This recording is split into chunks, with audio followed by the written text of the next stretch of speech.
sọ ìpárọ̀ yìí máa lẹ́yìn o. Mo ti sọ párọ̀ yìí máa lẹ́yìn pa máa padà dé bí ó ti ń ṣẹlẹ̀ fast ní o.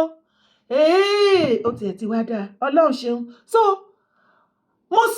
mo ní a ní àwọn original ọmọ ọkọ pọ́nbélé tí ẹ̀jẹ̀ wọn ò wà diluted tí wọ́n gba ẹ̀sìn ṣùgbọ́n wọn ò fọpọlọ wọn ò fi ṣe wọn ò dá ẹ̀sìn wọn kán fi ọpọlọ kán máa fi tẹ̀lẹ̀ kán wá fi àtẹ́lẹsẹ̀ kán máa fi ronú. Kudos to you ẹ̀yin League of Imam àti Afas tẹ́ ẹ lọ bá Grand Mufti of Yoruba land kì í ṣe mufti rádaràdà oníbẹ̀lẹ́nu mufti ìwò nìyẹn mufti workshop. Àwọn League of Imam àti Afas wọ́n ti lọ bá the original Grand Mufti of the whole Yoruba land. Wọ́n ti foríkorí wọ́n fi ìlú lura wọn o. Wọ́n ti bojú Sultan of Sokoto jẹ́ o. Wọ́n ní kí Sultan of Sokoto láti sìn lọ kó lọ sówó agbẹ́jẹ́ mọ́wọ́. Kò sẹ́ni tó yàn ẹ́ gangan lé wa lórí níbi tá a bá dé. Wọ́n ní kí Sultan of Sokoto kó dúró jẹ́ sí nọ́ọ̀tì kó máa manage nọ́ọ̀tì. Àwọn ní leader tó jẹ́ olórí ẹ̀sìn nílẹ̀ Yorùbá. Òun làwọn náà gbà fún kóun náà dàbí Sultan of Sokoto nílẹ̀ Yorùbá nítorí àwọn ò lè kó ogun ẹ̀sìn Sharia wá já àwọn èèyàn wọn o. Wà ní rámù pa. Okay. Sultan of Sokoto loses power as Grand Mufti of Yoruba land announces date for Ramadan fasting. Wọ́n ní Sultan of Sokoto agbára Sultan of Sokoto ti domi nílẹ̀ Yorùbá gbogbo híhà tí Olúwo Mufti Múríkì Akíntọ́lá tán kilẹ̀ kiri. Èèyàn tán gbójúlé nìyẹn o. Ọ̀run wọn ní Sultan of Sokoto ṣùgbọ́n for your information ọ̀run ti bojú Sultan of Sokoto jẹ́ nígbà tó tiẹ̀ ti ń yọ oṣù ti ètè sí nǹkan tí kò kàn nípa culture religion àti ìfọbàjẹ́ ilẹ̀ Yorùbá. Ìgbà ẹni mo ti mọ̀ pé Grand Mufti ti ṣẹ̀sìn ojú ẹ̀ máa bọ́sẹ̀.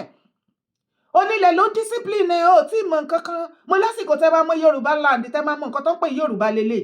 Àwa wí tẹ́ lẹ́yìn kógun bọ̀ ẹ fẹ́ jagun àwa gan dúró dèyìn ẹ̀yin báwo. The Sultan of Sokoto, Abubakar Saad Muhammad, may be losing grip on Muslims in the southwest after the League of Imams and Afars in the region via the office of the Grand Mufti of Yoruba land announced March 1st, 2025 as the first day of Ramadan.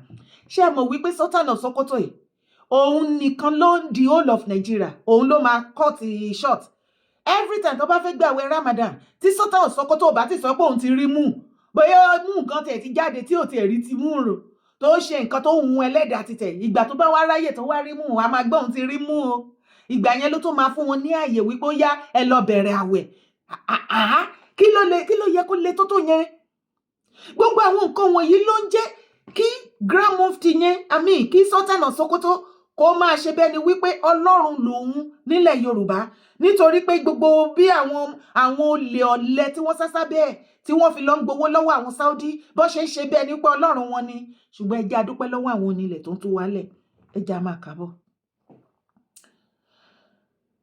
The announcement contradicts the stance of the Sultan of Sokoto who considers himself the leader of Muslims in Nigeria and the one responsible for announcing moon sightings and fasting commencement. However, the Sultan's claim has been of late questioned and rejected by Yoruba people in the southwest, who say they don't recognize him as such, adding that they are not obligated by any tenet of Islam to see him as their leader. Who slapped me from back? Isho, wọlé ṣẹ̀kàn. Ogun yìí alágbára o. Yorùbá ọ̀rọ̀ ń bẹ lẹ́nu yín. Wọ́n ti fohùn ránṣẹ́ sí Sultan of Sokoto. Èmi mọ̀ pé yóò jẹgba. Wọ́n ní wọ́n ti question agbára ẹ̀. Wọ́n ti question faith ẹ̀ gan. Ó ti ń lọ́wọ́ kan nínú irọ́ ló ń pa. Èbó ti pẹ́ ta ti ń wí. Kò tí ì bàjẹ́ jù. This was after the Sultan frowned at the pushback against the establishment of Sharia courts and Sharia panels in the southwest by Muslims, Christians, and traditionalists. Since then, Yoruba people have been implementing measures to erase whatever notion gives the Sultan the impression of being an overlord of the southwest. kò mọ Yorùbá. Tẹ́lá ẹ sọ fún, ẹ júwe Yorùbá fún. Ṣé o rí Múríkì Akíntọ́lá, Olúwo àti Mufti àtàwọn ọmọ àlè tó kù mẹ́ tí gbogbo wọn mú tó lọ ń kó sábẹ́ pé kó máa ṣe báyìí, kó máa ṣe báyìí. Ọlọ́run tó sọ wípé àsìkò tó máa ṣe kí ni? Tó máa mú iyì tìntìní tó kù lára Sultan abọ̀ wálẹ̀ báyìí wọ́ wo ọ̀run naked Sultan ńlẹ̀ Yorùbá. Wọ́n bojú ẹ̀jẹ̀ wọn pò mẹ́rẹ̀. Ìpè àwọn olórí ẹ̀sìn Mùsùlùmí ilẹ̀ Yorùbá gan mọ̀ pé Sultan kọjá ayé látọ̀dídí nọ́ọ̀tì ó fẹ́ wá yóṣù tètè sí ọ̀rọ̀ ìṣẹ̀ṣe ilẹ̀ Yorùbá fún àṣà ìṣe àti gbogbo nǹkan ilẹ̀. Kí ló fa gbogbo orí burúkú yẹn? Kò tán síbẹ̀ o, wàá gbọ́ fídíò. In tó fi mú àwọn tí wọ́n kọ mẹ́mọ̀ lọ sọ́dọ̀ ìjọba tí wọ́n ò gba ọ̀dọ̀ àwọn bàbá láti sọ fún wọn pé àwọn fẹ́ ṣe nǹkan báyìí, àwọn fẹ́ ṣe nǹkan báyìí, òun láti já sí pé wọ́n ní hidden agenda. Mo fàlà sí, mo tún máa kí ẹ bẹ́ẹ̀. Bí kì í bá ń ṣe pé wọ́n ní hidden agenda ni, tá a bá gbà pé àwọn bàbá yìí League of Imams and Alphas, tá a bá gbà wọn lólórí nílẹ̀ Yorùbá ń bí báyìí, kí ló dé tá a sọ fún wọn ká tó ṣe? Nígbà tí ìjọba wa sọ yí pé òun ò fẹ́ tó ń jẹ́ ṣẹ̀ríà àṣẹ wa padà lọ bá àwọn bàbá yìí, àwa àṣẹ wa lọ padà bá wọn ṣe mítìn ní n tó ti yẹ kákọ́ ṣe ṣáájú káfẹ́ tí wọn tó ká bá wọn ṣe mítìn ní. Bọ́rọ̀ bá fẹ́ di àríyànjiyàn láàrin yín, ẹ wádìí ọ̀rọ̀, ẹ ṣàlàyé ọ̀rọ̀ fúnra yín. Ẹ lè rí òdodo, ẹ lè rí irọ́, ẹ ṣàlàyé fúnra yín, ẹ pera yín jókòó. Ọ̀rọ̀ ṣẹ̀ríà ètò jẹ́ sí pé ọ̀pọ̀lọpọ̀ àwọn àfáà wa, àwọn ọmọ wa, àwọn àbúrò wa, àwọn ẹ̀gbọ́n wa, ó ti di tí wọ́n fi ń sọ̀rọ̀ sí àwọn bàbá yìí pé àwọn bàbá yẹn wọ́n tako ṣẹ̀ríà nílẹ̀ Yorùbá, wọ́n tako ṣẹ̀ríà wo lójú ká kí wákàtí 5 lọ. Ẹ̀yin náà ẹ gbọ́ gbogbo àwọn àlàyé yẹn. Kí ni Sultan of Sokoto ń fi rẹ̀ pè? Ṣé wọ́n ló ń bọ́ wa nílẹ̀ Yorùbá ni? Ṣé wọ́n ló kó wa jọ ni? Ló ṣe rò wípé o lè ṣe nǹkan tó bá wù ẹ́. Ẹ gbọ́ ọ̀rọ̀ lẹ́nu máa yẹn. Bàbá yẹn ń sọ wípé ìgbà tẹ́ gbé lẹ́tà dìde lórí ọ̀rọ̀ Sharia court or panel tẹ́ fi ń threaten gbogbo àwọn governors ilẹ̀ Yorùbá àti gbogbo àwọn ọmọ ìran Yorùbá bí wọ́n mọ̀ pé wọ́n threaten gbogbo wa ni lórí ilẹ̀ wa, lórí life wa táwọn abayé ní north. Bàbá yìí ń jẹ́ kó yé wa wípé gbogbo àwọn olórí ẹ̀sìn nílẹ̀ Yorùbá pátápátá ò lọ bá wọn o.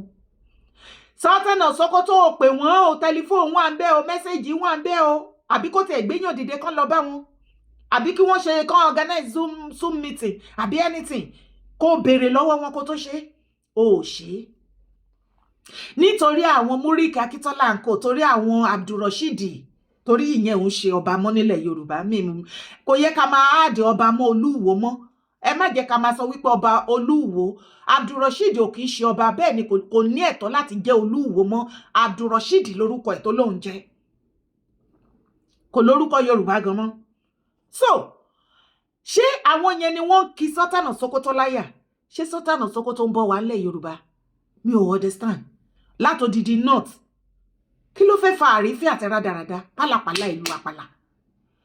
Àwọn ọmọ àlè Múríkì yìí wọ́n dẹ̀ lọ yẹ̀yẹ́ ìran Yorùbá lọ́dọ̀ Sultan nítorí àti jẹ́. Ó mà ga o. Kò sí wàhálà. Ohun tí màá yín wá sọ ni pé ńgbà tẹ́ wá ṣe gbogbo yẹn, ẹ pè wọ́n, ẹ fi lọ̀ wọ́n, ẹ wá gbé lẹ́tà dìde. Àwọn ọmọkọ original, àwọn governors wá dìde wípé ẹ dá padà owó bàbá Ìjẹ̀bú. Ibo lẹ́ ń gbé Sharia court bọ̀ nílẹ̀ Yorùbá? Kò lè jọ ọ́. Torí pé àwọn aráàlú gan-an tá ẹ fẹ́ wá gbé Sharia court wá bá, àwa la sọ wípé àfẹ́ okùn governor tó máa impose lé wa lórí bí àwọn mufti Ìwó tó ṣe ń threaten gbogbo ẹ̀yin governors nílẹ̀ Yorùbá wípé next election àwọn mùsùlùmí ò ní dìbò fún yín. Ṣé mùsùlùmí nìkan ló wà nílẹ̀ Yorùbá ni? Ṣé mùsùlùmí nìkan ló wà bí àti wípé ṣé gbogbo mùsùlùmí ló ń support àwọn mufti ni tí ẹ̀yin governors ilẹ̀ Yorùbá ṣe bẹ̀rù mufti àti Múríkì Akíntọ́lá? After all, ṣebí wọ́n múra kankan ní ìgbà tí wọ́n fẹ́ ṣe election presidential campaign tó ń ṣe campaign káàkiri ṣe báwọn pípọ̀ iná dìde ogun nílẹ̀ Yorùbá tó ń pariwo fún muslim ticket ok muslim ticket ti wá délé sìn èrè wo lẹ́yìn mùsùlùmí ti jẹ́ ń bẹ̀. àǹfààní wo ni muslim ticket tó ti mú wá fún ẹ̀yin mùsùlùmí tẹ́ pé fún dandan ẹ bèrè lọ́wọ́ Murik gbogbo ìgbà tẹ́ ẹ pariwo títí dìsín tí ilé ayé nira kókókó ní Nàìjíríà tí Tinubu ò ti ẹ̀ràn yẹ anybody kò mọ̀ bí ẹ̀mí ń bọ́ lára yín ẹjọ́ kí ló dé tí Murik ò ṣe fi àsìkò yìí wá pariwo lé Tinubu lórí àti Mufti Atolu Abdulrasheed Ìwó kí wọ́n wá sọ wípé on your behalf ìyà ń jẹ everybody ṣé muslim ticket tán pariwo ńgbà náà torí ṣàríà àti ogun tó fẹ́ gbé wá sí ilẹ̀ Yorùbá kán lè ní upper hand lórí gbogbo everybody ilẹ̀ Yorùbá òun làwọn ń rò kì í ṣe fún àǹfààní tó máa benefit ẹ̀yin mùsùlùmí kò sí àǹfààní kankan tẹ́ máa jẹ́ bẹ́ẹ̀ ṣe bí òun lájọ ń wò ibẹ̀ tó bá jẹ́ pé ìgbà campaign ẹ̀ ní rọ́là ń pa ṣe bẹ́ẹ̀ dẹ̀ ti ṣe tán sìn ojú everybody tẹ̀ra ojú wa ti jọ bó ṣé muslim ticket ló wá fowó sórí ló fowó sínú pọ́ọ̀sì yín sìn òun ló rẹpọ̀ sínú mọ́tò yín òun ló fún yín níná ó fún yín náà fẹ́ ó ń fo oúnjẹ síbẹ̀ tẹ́ ẹ̀ bá ti róúnjẹ tẹ́ ẹ̀ rówó oúnjẹ sílẹ̀ owó ọbẹ̀ sílẹ̀ fún ìyàwó yín lé ẹ̀ tí ì rí ìkọ̀kọ̀ àbòsí apá yín. ìgbà tí Sultan of Sokoto wá gbé lẹ́tà wá everybody wá bojú Sultan jẹ́ ta lẹ́ ló kò pa ta fojú ẹ̀ wọ́lẹ̀ túrútú ìgbà yẹn ló ṣẹ̀ wá padà lọ́nbà àwọn olórí ẹlẹ́sìn ilẹ̀ Yorùbá ó ṣẹ̀ wá lọ́nbà wọn wípé ọ̀rọ̀ ṣàríà kan ti kìnìkan o táwọn yẹn náà bá gbà ó kù sọ́wọ́ wọn torí pé àwọn mufti àwọn Imran wọ́n ti wọ́ gbogbo yín nílẹ̀ fún Sultan of Sokoto nǹkan tó dẹ̀ ṣe ń yẹ ẹ̀mí lẹ́nu nínú gbogbo rògbòdìyàn yìí ni wípé gbogbo bẹ́ẹ̀ ṣe máa ń pariwo ọmọ ìyá yín ni nínú ọ̀tí torí ẹ̀sìn mi ì tí ì rí ọjọ́ kan ìwọ tó o bá ti witness ẹ̀ tó o rí tó o ní fídíò yẹn jù sí mi ò tí ì rí ọjọ́ kankan máa ṣe nǹkan mùsùlùmí ní north káàrí ojúlówó complete ọmọ Yorùbá tó jẹ́ mùsùlùmí either as a sheikh or as a leader of Islamic ilẹ̀ Yorùbá àbí ìké ìtẹ́bà pé kó wà ní àárín wọn ní north kan wá máa praise ẹ̀ bẹ́yìn ṣe máa ń ṣe fún àwọn nílẹ̀ Yorùbá wípé ọmọ ìyá wọn nínú ẹ̀sìn rẹ̀ o ó wá láti ilẹ̀ Yorùbá o ó ṣe kinní kan o kò sí ìkan péré tí mo rí tí wọ́n mú Abdulrasheed tó wà láàrin wọn ní north ibẹ̀ gẹ́gẹ́ bí fámílì tó ti lọ fẹ́ yàwó náà ṣe invite ẹ̀ kó ṣe torí ẹ̀sìn mùsùlùmí kí la wá ń bá kiri pàṣàfẹ́ lẹ́kìpá sínú òkùnkùn torí nǹkan tí ó sì Sultan of Sokoto pọ́n ẹ̀sìn mùsùlùmí ilẹ̀ Yorùbá lẹ́kọ̀ọ́ rí yín àti anything tó bá pọ́n yín lẹ́ni tó kà yín kún ni irú lẹ́tà yẹn tẹ́yìn náà bọ́ síta tẹ́ wá sọ sí ṣe bẹ́yìn ló yẹ kó kọ́kọ́ pè kẹ́ kọ́kọ́ sọ kò má dẹ̀ ṣe yẹn ó kọ́kọ́ wá ó wá dé tán ojú ẹ̀ wá bó ó ṣẹ̀ṣẹ̀ wá rẹra ẹ̀ sílẹ̀ ó ti létí ṣùgbọ́n bàbá yìí sọ àwọn ibìkan ó ń jẹ́ kó yé wa pé wọ́n ti practice sharia panel ní Ogun State àti ní Ọ̀yọ́ àbí area àbò ló tó dárúkọ ipe nínú mọ́ṣáláṣí kan wọ́n ti practice ẹ̀ bẹ́ẹ̀ ẹ pẹ̀lẹ́ ti yín ẹ̀yin tógun ẹ̀dẹ̀ lajú ara yín kalẹ̀ báyìí tàlùbọ́sì fẹ́ kó wọ́ ọ́ àánú yín ò ṣe mí ṣe bẹ́ẹ̀ rí Grand Mufti tó lérí ogun ó ní àwọn kọ́kọ́ bẹ̀rẹ̀ pẹ̀lú panel ní sharia panel àwọn kọ́kọ́ fẹ́ bẹ̀rẹ̀ pé after all sharia court gọ́gọ́gọ́ làwọn ń fẹ́ má believe ọ̀rọ̀ ẹnu àwọn pípù yìí à ń pe ẹ̀yin mùsùlùmí ilẹ̀ Yorùbá kẹ́ má fọwọ́ ara yín gbẹ́ kòtò tẹ́ máa sinra yín sí torí kò sí kìrìsìtẹ́nì àti mùsùlùmí kankan tó ń bọ̀ wá bá yín wọnú kòtò yẹn ẹ̀yin ni o ẹ̀yin mùsùlùmí ìmẹ̀kúnnù ẹ̀yin lẹ́dẹ̀ máa kó wọbẹ̀ torí tí yín la ṣe ń ṣe gbogbo wàhálà tá à ń ṣe kì í ṣe torí tèmi Christian torí mi lè ní kéèsì pẹ̀lú mùsùlùmí Nàìjíríà olóhùn gbé mi lọ sí sharia court no èyí tí wọ́n ṣe fún Tani Ọlọ́run last time kò lè ṣẹlẹ̀ mọ́ ẹ lọ fi gidó síbẹ̀ tẹ́ ẹ bá lọ kidnap pẹ́ ní problem pẹ̀lú yàn kan tẹ́ lọ kidnap àkọ́kọ́ fòfin gbé yín ná fẹ́ pẹ́ ẹ lọ kidnap èèyàn kò lè ṣẹlẹ̀ ẹ lọ jù dànù àfẹ̀yàn tí ò bá mú right ẹ̀ lókù kí ni gbogbo pálapàla àwọn yìí ṣùgbọ́n ṣá o gbogbo yín tẹ́ wá sẹ́sábẹ́ Sultan tẹ́ mú ilẹ̀ Yorùbá tẹ́ lọ yẹpẹrẹ ẹ̀ ń bẹ̀ àwa tá jẹ́ ọmọ ọkọ ilẹ̀ Yorùbá àwa ti ń sọ original fún Sultan mo dẹ̀ mọ̀ wípé Sultan gan ojú ẹ̀ á ti máa rà dáadáa, á ti là ó rà ní á ti máa rí wípé ó dẹ̀ pé àwọn ọmọ àlè tán wá bá àwọn yìí bísínẹ́sì náà ṣe irọ́ náà pa kò ṣe bí wọ́n ṣe ń sọ nílẹ̀ Yorùbá ló ṣe rí o. Sultan àfi ẹ̀ pàrọ̀ kò lọ sọ fáwọn ará Saudi tẹ̀ tí ń gbowó tó jẹ́ representative wọn, sọ wípé nílẹ̀ babalá bàbá wa ilẹ̀ Yorùbá náà pé bí kò síbi tó gbà kan Saudi, kò kan yín nílẹ̀ nọ́ọ̀tì, bó bá ṣe wu àwọn ọmọ ilẹ̀ Yorùbá la ṣe máa ṣe ìran wa, àti wípé ẹ̀ ń lérí ogun ẹ̀ máa ń bọ̀ wá. Ṣé wọ́n sọ fún yín pé àwọn ọmọ Yorùbá ń bẹ̀rù yín ni?